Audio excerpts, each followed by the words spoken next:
And away from that country to the African continent, where France and its allies in the European force have announced that they were withdrawing their troops from Mali after almost a decade. The troops have been involved in the fight against Islamist militants in the country.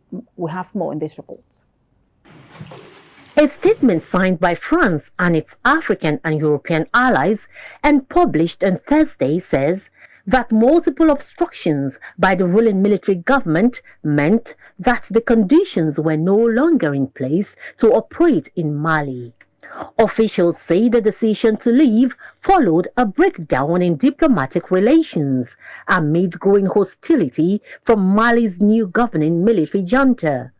The decision applies to both France's Barkhane force in the Sahel and the Takuba European force that Paris had been trying to forge along with its allies.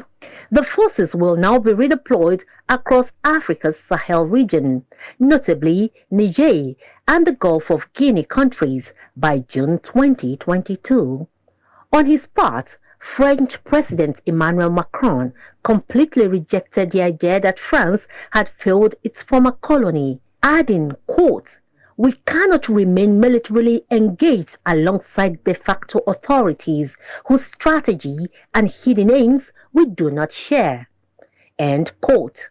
The Mali deployment has been fraught with problems from France. Of the 53 soldiers killed, 7 in its Barkhane mission in West Africa.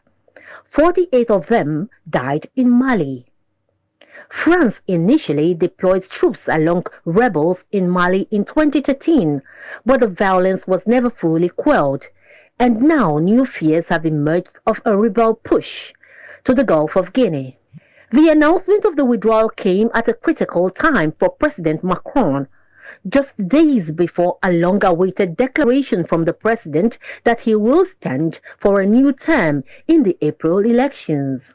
It also coincided with President Macron seeking to take a lead role in international diplomacy as he presses Russia to de-escalate in the standoff over Ukraine. With the French elections looming, President Macron's priority is to ensure that any withdrawal does not invite comparisons with the chaotic U.S. departure from Afghanistan last year. President Macron on Wednesday prepared the ground for the announcement with a dinner, bringing together the leaders of his country's key allies in the Sahel region, Chad, Mauritania, and Niger Republic. Officials from Mali and Burkina Faso, which also recently experienced a coup, were not invited to the meeting.